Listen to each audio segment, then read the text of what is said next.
Very, very nice Memorial Day holiday weekend. It's good to get the players back in. Week 2 of now our true OTAs, where we're getting out on the grass in more of a practice format.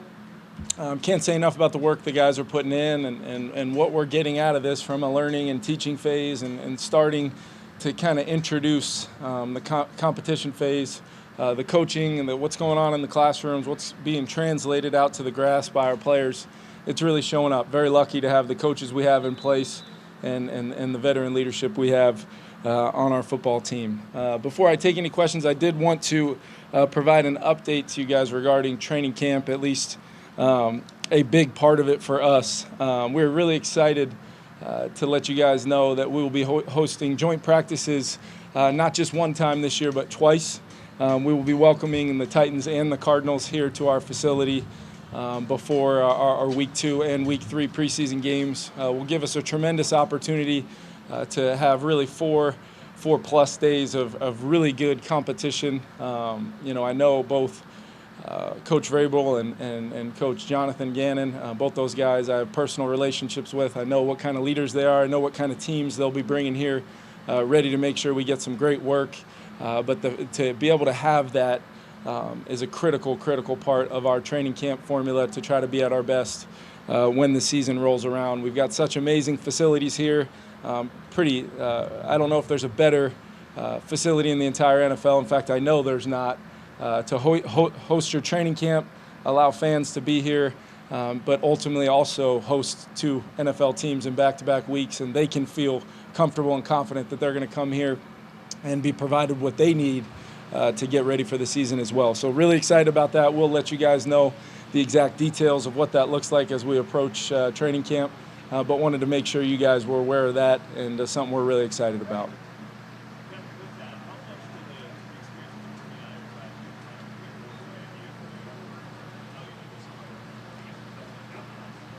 Yeah, Ben, it's huge just because I think back to that week of work, and we learned a lot about our football team that week. Everybody knew what type of team would be coming in from a competition standpoint. Very few coaches in this league that I have the amount of respect for that I do for Kyle Shanahan. I knew what we were getting from that organization coming in here, and it was very competitive. It should push that line sometimes, but if guys are truly preparing for week 1 of the regular season, they know how important that work is, and we were able to get 2 great days of work that really helped both of our teams. So in the spirit of knowing what our football team got out of that, I was really, really excited to get to line up two organizations with 2 great coaches that really can have that kind of alignment of hopefully what we're trying to get done day in and day out while they're here to maximize it for both teams. Say that one more time. Yeah, 2 different looks, so now essentially, you'll get the early part of training camp versus our own defense. We'll be competing like crazy, but then you get 2 different structures of offense and defense and special teams that guys can truly test where they're at in preparation to not only make our team, but to see where they're at, in regards to that opener and maybe where they need to possibly study a little bit more. Hey, the looks are changing. Things are happening different than what we're used to from the spring and from early parts of training camp. What can we get out of that is a whole heck of a lot, and I know our players really enjoy it. You always feel the energy when those days are happening, and really looking forward to it.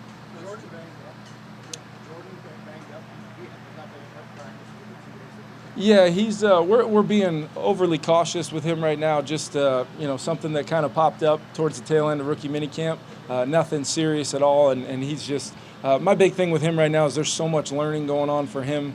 We've got big plans for him, obviously, but want to make sure mentally he's in a great space and physically at his best when we allow him to kind of truly go out there and turn it loose. And really, it's just a matter of what phase of the offseason are we in right now, where learning is at a premium, and we want to make sure he's getting every possible resource and avenue that we can, so when his time comes to activate him fully within our group, that he's ready to roll.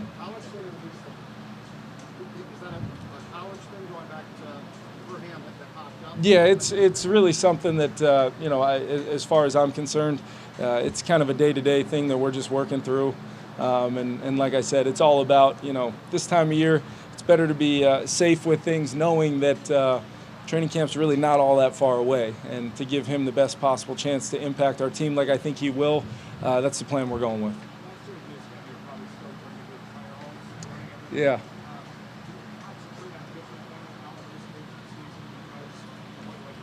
Absolutely. I think I'm finding myself, as much as anything, leaning on the coordinators a ton and being able to take a step back.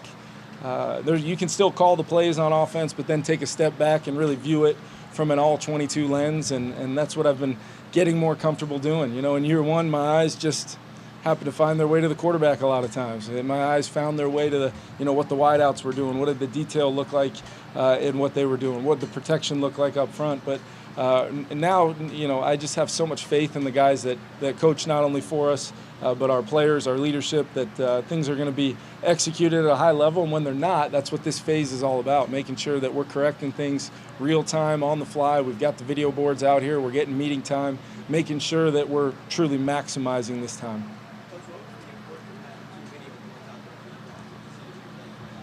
Well, it's just like you probably at your house, man. Why put a TV up right there? Because it's going to be pretty sweet to have another TV. No, I'm just kidding.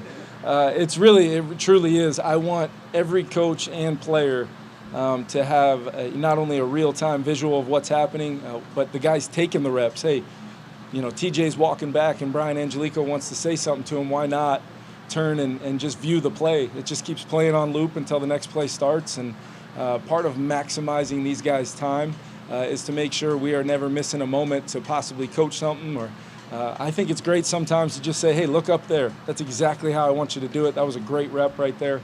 So it goes all the way around, but we're, like I said to you guys many times, the resources we're provided with to truly try to maximize what we want to be as coaches, and hopefully what our players experience when they're on the grass is the reason for that. And very thankful to the Wilfs and our entire organization for letting us have not only this beautiful facility, but some of the little parts that go into trying to maximize each day. What are you seeing from your offensive backfield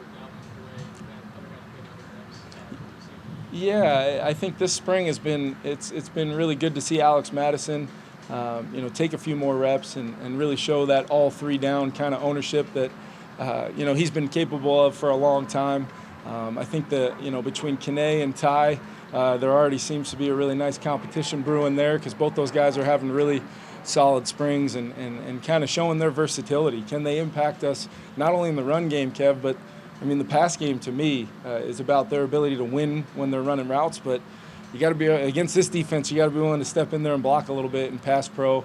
It's not something we can get full-time real reps of without pads on right now, but you can certainly be working your technique and fundamentals. And then McBride's coming along really well, and like a lot of our rookies, we don't really slow down for those guys. It's part of the method is to make sure they come in and feel kind of that deep end of the pool type of, man, I got a long way to go. We've got time, we get extra time with them, but we want that entire group pushing each other, and really been happy with that group so far. And CJ, having CJ in that room, I can't speak enough about what CJ means to me as the head coach, and critical part of our leadership.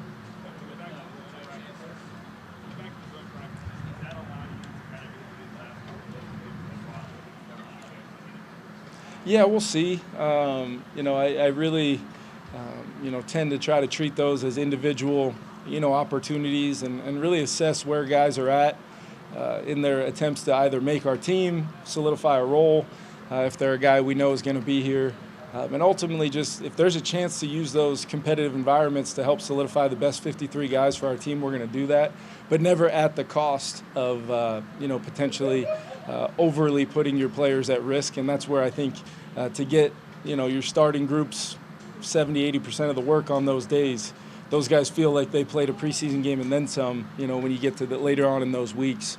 So it's a great point. It's something that I'll be talking to Flo and Hat and Wes about as far as each individual player, and we'll have a plan for those guys that also pertains to the first game at Seattle and what that means for our group.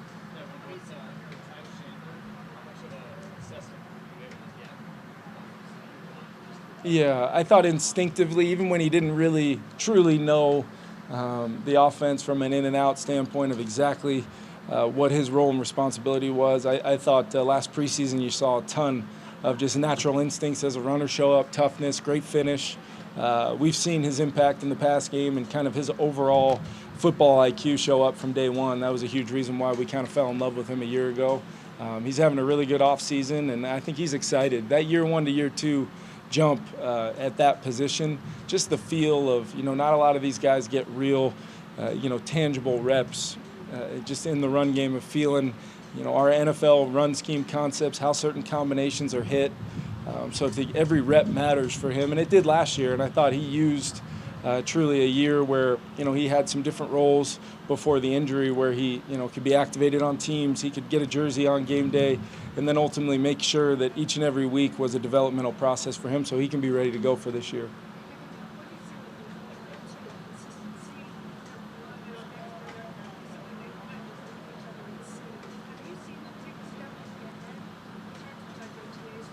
Yeah, no, it's a great question just because there's some days that I kind of know based upon what we're scripting and what the look may be, what the outcome might be, and it's we're not spoon feeding information to those guys. Between Kirk and Garrett and the rest of that offensive line, they're solving problems in real time. Sometimes with things that I hope to get to, post Memorial Day or in June, just to introduce before training camp, and they're already, hey, you guys remember this call, and they activate it, and so just the ownership is huge, the communication inside out, outside in, those guys being on the same page, and then you see Brian O'Neill essentially right there in that huddle. Every time Kirk calls a play, he's there. He's just not taking the rep right now, but he's doing great, and having that group together, not only the starting five, but the critical factor of the depth in that room, all being guys returning that we feel like we have one of the deeper rooms in the NFL.